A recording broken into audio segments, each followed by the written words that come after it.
ஒரு பிரச்சனைக்காக, உடல் சார்ந்த நோய் சார்ந்த பிரச்சனைக்காக பல மருத்துவர்களை அணுகுவது சரியா தவறா? ஒரே ஒரு பிரச்சனை உங்களுக்கு, அதான் உங்களுக்கு சர்க்கரை நோய் வச்சுக்குவோம். ஒரு இன்றைக்கி அதிகமாக பேசப்படுற அல்ல எல்லாருக்கும் பொதுவாக இருக்கிற ஒரு நோய் சர்க்கரை நோய். இந்த சர்க்கரை நோய்க்காக என்ன பண்ணுவாங்க, ஒரே நோய் தான், ஒரே இது தான், இது பல்வேறு டாக்டர்கள்ட்ட போகிறது. அதாவது ஹைப்போகாண்ட்ரியா அப்படின்னு ஒரு மன ரீதியான பிரச்சனை இருக்கவங்க தான் இது மாதிரி அடிக்கடி மருத்துவர்களை சந்திக்கிறதா சொல்கிறாங்க. அது என்ன ஹைப்போகாண்ட்ரியா?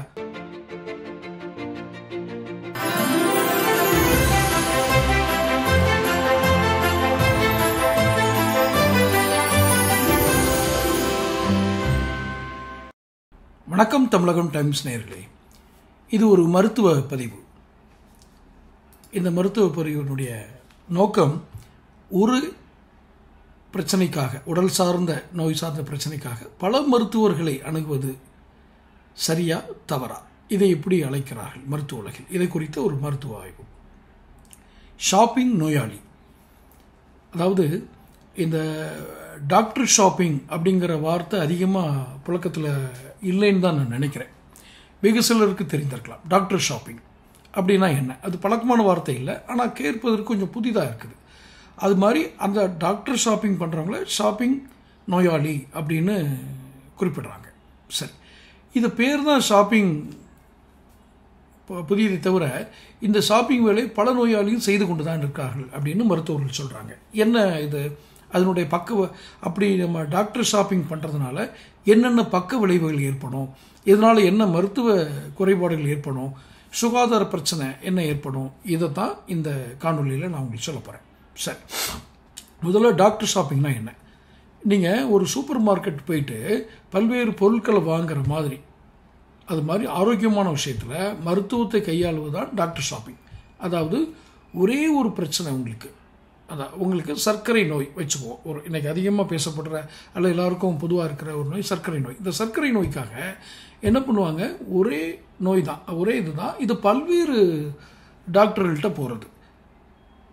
அதாவது ஒருத்தர் ஒரு ப்ரிஸ்கிரிப்ஷன் கொடுத்துருப்பாங்க, அதை விட்டுட்டு இதை இது பண்ணணுமா அங்கே போவோம், அங்கே போகணுமா இங்கே போவோம் இப்படின்னு போகிறது. இதை இன்னொரு தவறான புரிதல் பண்ணிடக்கூடாது. எப்படின்னா, சர்க்கரை நோய் இருக்கிறவங்க சர்க்கரை நோய் சம்மந்தப்பட்ட டாக்டர் பார்க்குறாங்க.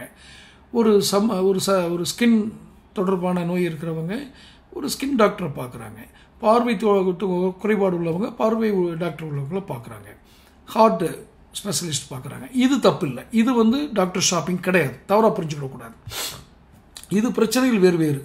அந்தந்த இதில் நிபுணத்துவம் பெற்றவர்களை டாக்டரேட் ஒரு எக்ஸ்பர்ட்டை நம்ம போய் பார்க்குறது தவறில்லை.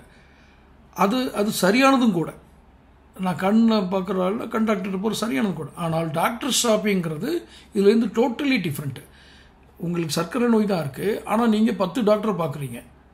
இதுக்கு ஒரே நோய் குறைபாட்டுக்காக ஒன்றுக்கும் மேற்பட்ட மருத்துவர்களை சந்திக்கிறது தான் இந்த டாக்டர் ஷாப்பிங். அப்போது ஒரே ஆள்கிட்ட ஏன் போகணும்னு ஒரு கேள்வி வருதில்ல.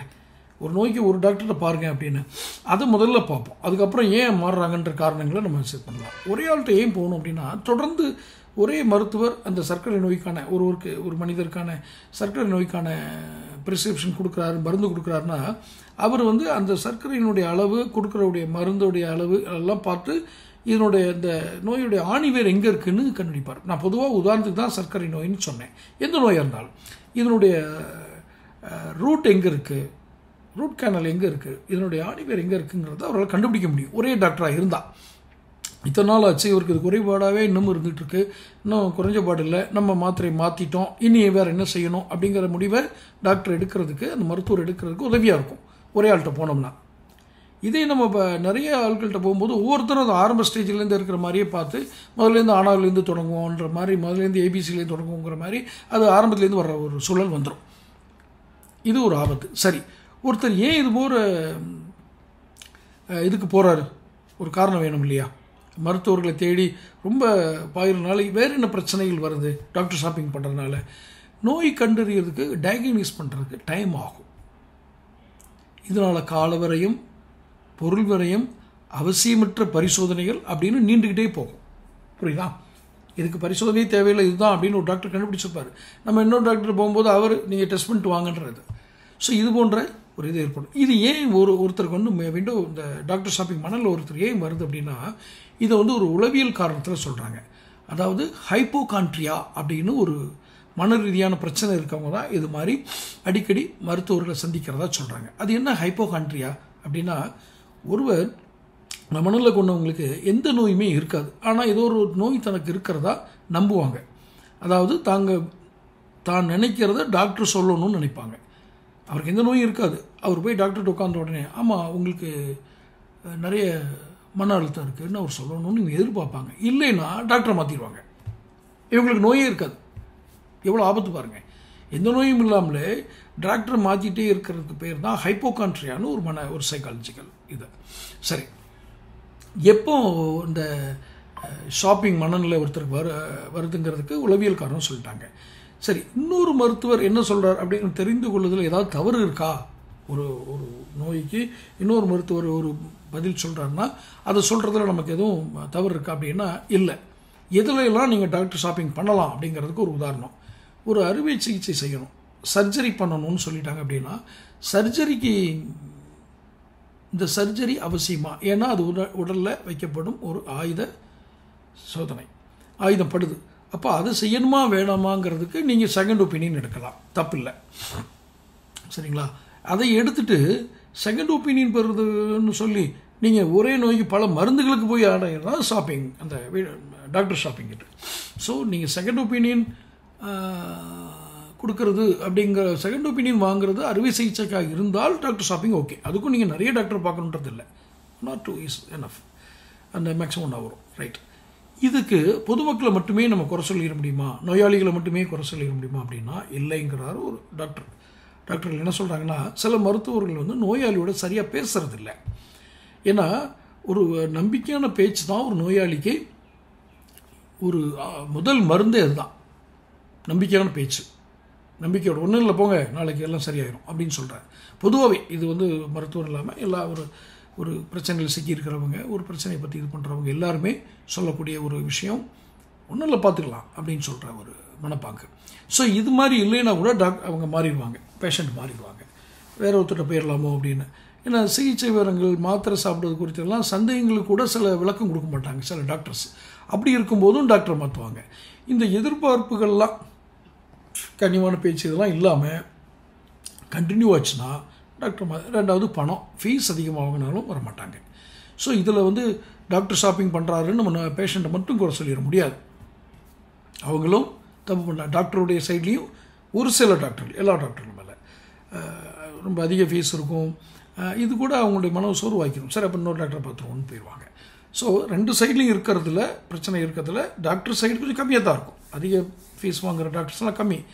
டாக்டர் ஷாப்பிங் என்ன தீர்வு என்ன அப்படின்னா, நவீன பிரச்சனைகள் குடும்ப நல மருத்துவர் அப்படின்னு ஒருத்தர் ஃபேமிலி டாக்டர்ஸும் முன்னாடி இருப்பாங்க. பல திரைப்படங்களில் கூட, இப்போ திரைப்படங்களில் தான் பார்க்க முடியுது, ஃபேமிலி டாக்டர்னு இருப்பார். அவர் அந்த ஃபேமிலியில் உள்ள எல்லாத்துடைய இப்போ உடல்நலமும் அவருக்கு தெரியும். ஸோ அவருக்கு இது ஒருத்தர் அந்த குடும்பத்தில் இருக்க ஒருத்தர் போய் கேட்கும்போது இது குடும்பத்தில் இவருக்கு இருந்தது, அப்போ இவருக்கு வந்திருக்கலாம் அப்படின்னு ஒரு டயக்னைஸ் பண்ணுறது கூட அவங்களுக்கு ஈஸியாக இருந்திருக்கும். இந்த மாதிரி ஒரு பரிசோதனை கருவிகளை வச்சு பண்ண வேண்டியதில்லை. ஒரு டயக்னைஸ் வந்து ஒரு குடும்பத்தை பற்றி தெரிஞ்ச மெடிக்கல் ரெக்கார்டு இருக்கும்போதே அவங்களுக்கு தெரிவிக்க முடியும். இது வந்து குடும்ப நல மருத்துவர் இருக்கும் பட்சத்தில் இந்த டாக்டர் ஷாப்பிங் நடக்காது. இப்படி குடும்ப நல மருத்துவர் இல்லாத காரணத்தினால்தான் சில மருத்துவ இதெல்லாம் வந்து கோர்ட்டுக்கு போகுது. மருத்துவருக்கும் நோயாளிக்குமான ஒரு சவால்கள்லாம் கோர்ட்டுக்கு போகுது, நீதிமன்றத்தை போய் நாட வேண்டிய இது ஏன் வருது அப்படின்னா, இந்த மாதிரி ஃபேமிலி டாக்டர்னு ஒருத்தர் இல்லாதனால. ஏன் அவருக்கு தெரியும், சார் இது அல்ல, உங்கள் அப்பாவுக்கு இது மாதிரி இருந்துச்சு, உனக்கு இருக்குது, உன்னுடைய சகோதரன் இப்படி இருந்தது, உங்கள் சகோதரிக்கு இப்படி இருந்தது, அதனால் உங்களுக்கு இப்படி இருக்குது அப்படின்னு சொல்லக்கூடிய டாக்டர் இப்போ இல்லை. ஸோ குடும்ப டாக்டர்னு ஒருத்தர், ஃபேமிலி டாக்டர்னு ஒருத்தர் இருந்தால் உங்களுடைய நீங்கள் சிகிச்சையும் எளிதாக இருக்கும். மேலும் போய் ஸ்பெஷலிஸ்ட்டை பார்க்கணுன்ற அவசியம் இருக்காது. இன்னொன்று நிறைய டெஸ்ட் எடுக்கணுடைய அவசியம் இருக்காது. யார் டாக்டர் ஒன்றா இருந்தால் இது நன்மை. டாக்டர் ஷாப்பிங் பண்ணாமல் நீங்கள் ஒரு டாக்டர் ஒரு ஃபேமிலிக்கு இருந்தால் நல்லது. சரி, அப்படி ஒரு குடும்ப நல மருத்துவரை எப்படி நம்ம செலக்ட் பண்ணுறதுன்னு ஒரு கேள்வி வருது இல்லை? அப்படி ஒரு இது வச்சாச்சுன்னா அப்போது பொதுமக்களும் போதுமான அளவுக்கு ஒரு விவரம் அறிந்தவர்கள் தான் ஒரு மருத்துவரை வந்து எடை போட்டு பார்த்துருவாங்க. பெரிய சிரமமான செயல் அல்ல. மருத்துவர் நோயாளி என்கிற உறவை தாண்டி அந்த மருத்துவர்களுடைய அக்கறையாக நடந்து கொள்கிறார் அப்படிங்கிறத ஒரு நோயாளியால் அதை இது பண்ண முடியும். அப்போ அவரே குடும்ப நல மருத்துவராக பிடிச்சிக்கலாம், நல்லா பேசுகிறாரு, நல்லா இது பண்ணுறாரு அப்படின்னு. அப்போ உங்கள் பணத்தின் மீது அவருக்கு குறியில்லை அப்படின்னு உணரும் போதும் அது குடும்ப நல மருத்துவராக நம்ம தீர்மானித்துக் கொள்வதற்கு வாய்ப்புகள் அதிகம். கைராசி மருத்துவர்னு முன்னாடிலாம் சொல்லுவாங்க. அவர்கிட்ட போனால் நோய் உடனே குணமாயிரும் அப்படின்னு. அப்படி கைராசி டாக்டர்னால் என்ன, தொடர்ந்து அவங்கள்ட்ட போய் சிகிச்சை அளிக்கும் போது ஒரு சைக்காலஜிக்கலி பாண்டிங் ஏற்படும், ஒரு நல்ல நன்மை ஏற்படும். சரி, இப்போது மாற்று மருத்துவ முறைகள் மக்களை தடுமாற வைக்கிறதான்னு ஒரு கேள்வி இருக்குது. ஏன்னா டாக்டர் ஷாப்பிங்கில் அது ஒரு பாயிண்ட் வருது.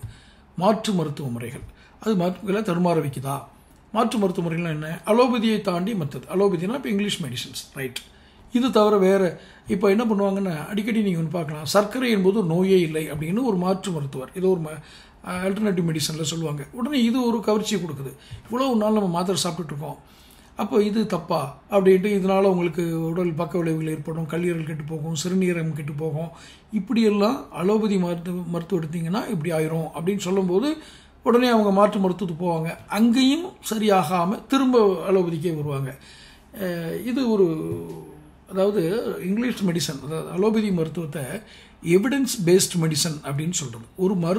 ஒரு பல கட்ட ஆராய்ச்சிகளுக்கு அப்புறம் தான் ஒரு மருந்து, அலோபதி மருந்து மருத்துவ உபயோகத்துக்கே வரும். அப்போது பரிசோதனை இதெல்லாம் அப்புறம் தான் வரும். இது இல்லாமல் டைரெக்டாக வர்றது இல்லை. அதாவது மாற்று மருத்துவத்தில் எப்படிங்கிறத பற்றி நான் சொல்ல, அலோபதி டாக்டர் சொல்கிறது. இப்போ இந்த மாற்று மருத்துவ முறைகள் ஒரு குழப்பத்தை உண்டு பண்ணி கூட, அந்த குழப்பத்தினால கூட இவங்க டாக்டர் ஷாப்பிங் பண்ணுறாங்க, நிறைய டாக்டர் பார்க்குறாங்க அப்படின்னு. நான் முதலே சொன்ன மாதிரி நிபுணர்களை பார்ப்பது என்பது வேறு. இவர் இதில் ஸ்பெஷலிஸ்ட் அதை பார்க்குறது. அது கூட ஒரு ஃபேமிலி டாக்டர் இருந்தாருன்னா அதுவும் தேவையில்லைன்னு கூட இந்த காணொலியில் சொல்லிட்டேன். ஸோ உங்களுக்கு மாற்று மருத்துவ முறைகளும் ஒரு காரணமாக இருக்குது. சிலவங்க இதில் ஒரு வித்தியாசமான இது என்னென்னா, போதை பழக்கத்துக்காக மருத்துவரை டாக்டர் ஷாப்பிங் பண்ணுறது. இது ரொம்ப அரிதான விஷயமாக தான் டாக்டர் சொல்கிறாங்க. எப்படின்னா, ஒரு நோயாளியின் பிரச்சனைக்கு எத்தனை நாள் எவ்வளோ டோஸ் மருந்து கொடுக்கணும் அதை மட்டுமே சில டாக்டர்ஸ் கொடுப்பாங்க. அந்த மருந்து தூக்கத்தையோ போதை உணர்வையோ ஏற்படுத்துவது தெரிந்து அந்த தேவைக்காக அதே மருந்தை அளவுக்கு அதிகமாகவும் முறைகேடாகவும் எடுத்துக்கொள்ள நினைப்பவர்கள் தான் டாக்டர் ஷாப்பிங் பண்ணுறதா ஒரு குற்றச்சாட்டு இருக்குது.